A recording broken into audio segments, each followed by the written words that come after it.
ওগো আল্লাহ, ওগো মালিক, তুমি ছাড়া তো আমাদের আর কেউ নাই, তুমি ছাড়া তো আমার আর কেউ নাই। আল্লাহ গো, তুমি যদি মাফ না করো কে আমাকে মাফ করবে?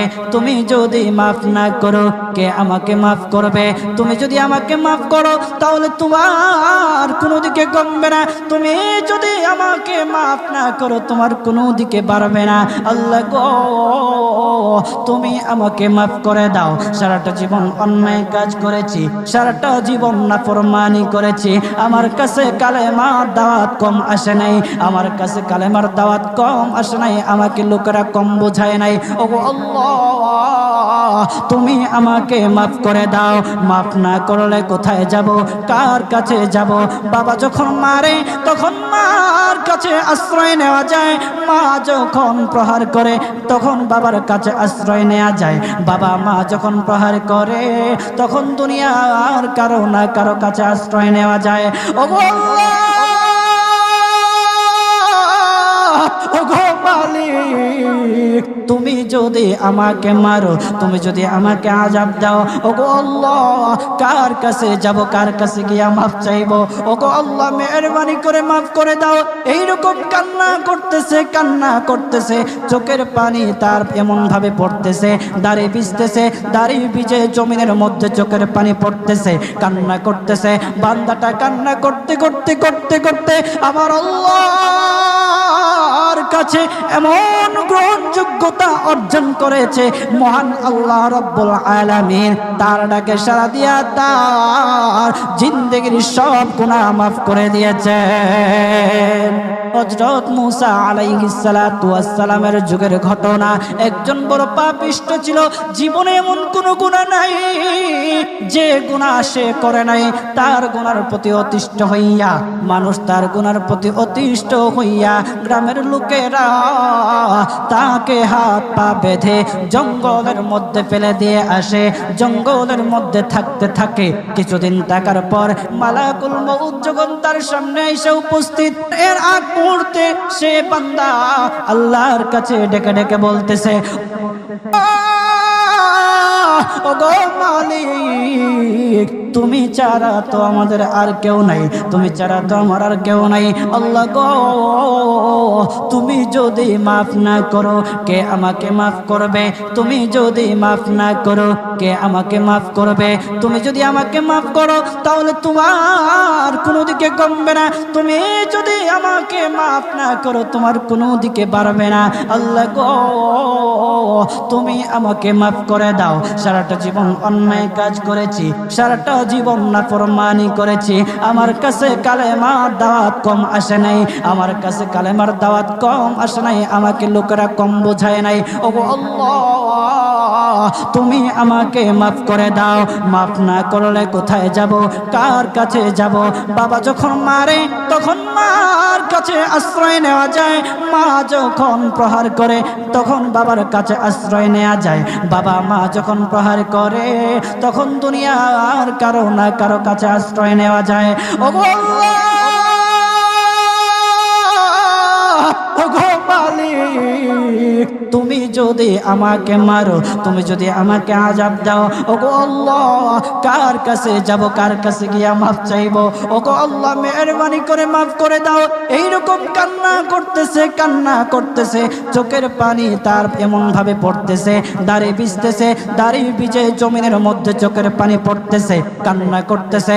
বান্দাটা কান্না করতে করতে করতে করতে আমার আল্লাহর কাছে এমন গ্রহণযোগ্যতা অর্জন করেছে, মহান আল্লাহ রাব্বুল আলামিন তার ডাকে সাড়া দিয়া তার জিন্দেগির সব গুনাহ মাফ করে দিয়েছেন।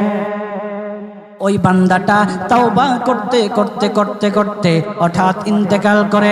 ইন্তেকাল হওয়ার পরে হযরত মূসা আলাইহিস সালাতু ওয়াস সালামকে মহান আল্লাহ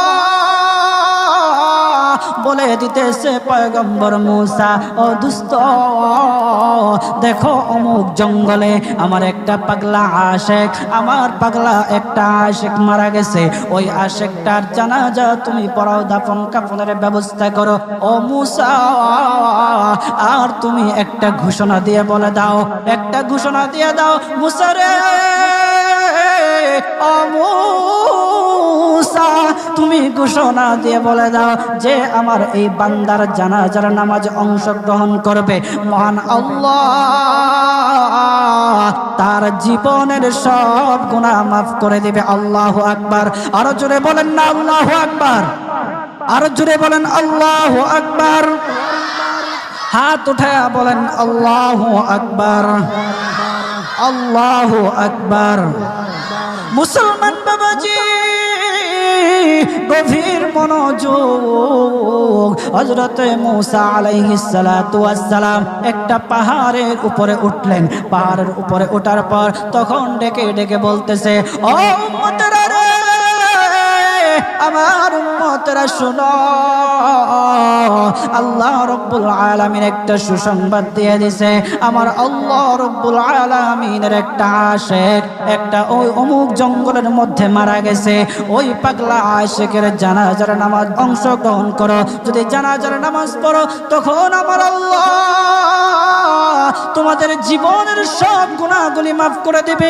কেউ যদি নিজের গুনাহ ক্ষমা করাইতে চাও, কেউ যদি নিজের গুনাহগুলি ক্ষমা করাইতে চাও, তাহলে মহান আল্লাহ রব্বুল আলামিনের ওই পাগলা আশিকের জানাজায় অংশগ্রহণ করো। তখন লোকেরা দলে দলে জানাজায় অংশগ্রহণ করার জন্য দলে দলে গেল, জানাজার নামাজ আদায় করলো। আদায় করার পর পয়গম্বর মূসা আলাইহিস সালাতু ওয়াস সালামকে বলতেছে, ওগো আল্লাহর পয়গম্বর, ও পয়গম্বর, যার জানাজায় অংশগ্রহণ করার কারণে মহান আল্লাহ তার জীবনের সব গুনাহ মাফ করে দেবে।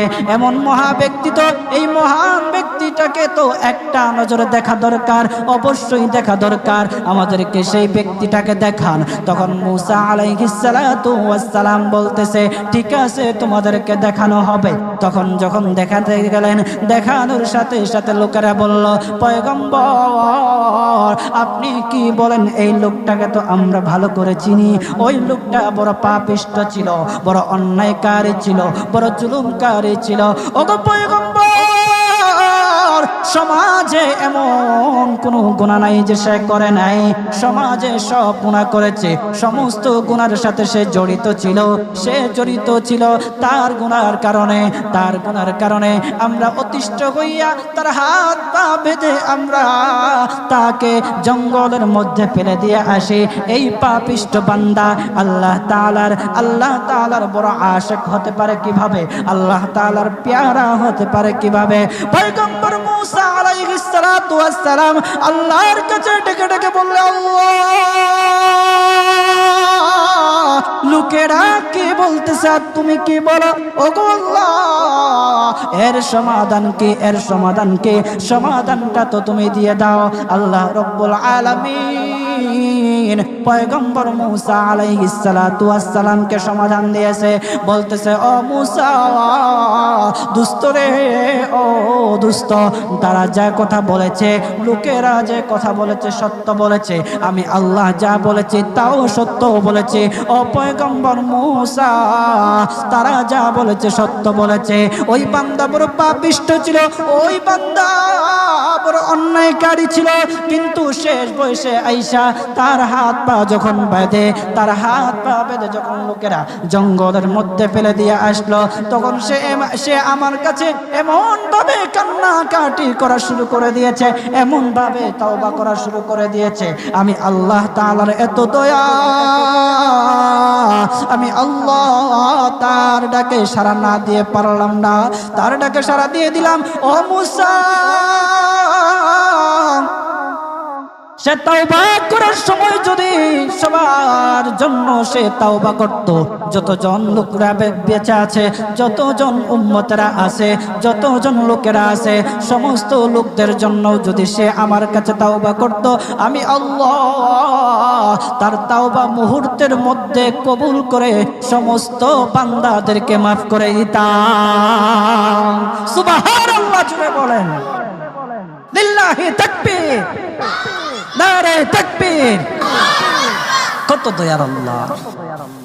একটা বান্দা সারা জীবন গুনাহ করেছে, অন্যায় কাজ করেছে, শেষ বয়সে আইসা শুধু আল্লাহকে ডাকছে, আল্লাহর কাছে মাফ চাইছে। আমার আল্লাহ রব্বুল আলামিন তার পিছন দিকে আর তাকায় নাই, আমার আল্লাহ রব্বুল আলামিন তাকে মাফ করে দিয়েছে। সুবহানাল্লাহ। এখন যদি আপনারা মনে করেন এখন তো ইয়ং আছি, কয়দিন পরে তাওবা টাওবা কইরা ভালো হয়ে যাবেন, এই সুযোগ আপনি নাও পাইতে পারেন। বাজা, যাদেরকে বলা হয়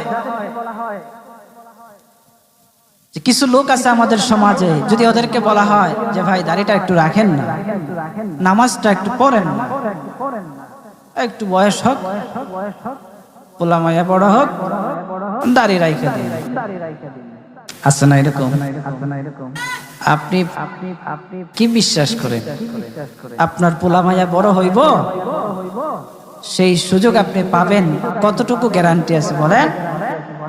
বাবার আগে ছেলে চলে যায়, ছেলের আগে বাবা চলে যায়, আবার নাতির আগে দাদাও চলে যায়, আর দাদার আগে নাতিও চলে যায়। ও বাজার, সময় নেই, সময় নেই। গভীর মন দিয়ে একটু চিন্তা করেন, চোখটা বন্ধ করেন। মাঝে মধ্যে আমার এমন উপলব্ধি হয়, চোখটা যখন বন্ধ করে দেই, বন্ধ করে দিয়ে যখন চিন্তায় লাগে, তখন মনে মনে ভাবি, হায় রে, এত কিছু কার জন্য করতেছি? এই মুহূর্তে যদি মালাকুল মউত আমার সামনে আইসা যায়, আমাকে নিয়ে যায়, আমি তো সাদা কাফনের প্যাকেট হয়ে যাব। এই সম্পদ নেয়ার জন্য, আমার জিনিসপত্র নেয়ার জন্য আমার আত্মীয় স্বজনরা খাড়াখাড়ি, আমি কার জন্য কি করতেছি? অন্তরটা তখন ফেটে যাওয়ার মতো। আমরা কি করতেছি? কার জন্য করতেছি?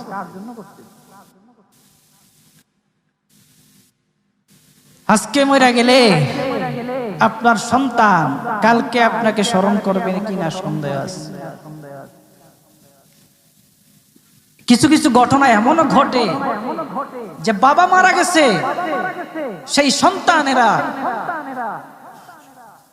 সম্পত্তি বন্টন করার জন্য বাবার লাশটা পর্যন্ত দাফন করতে দেয় না। আমাদের সমাজে এগুলো দেখা যায় না? আপনি কার জন্য কি করতেছেন? কার জন্য করতেছেন? কি করিলাম দুনিয়াতে আসিয়া,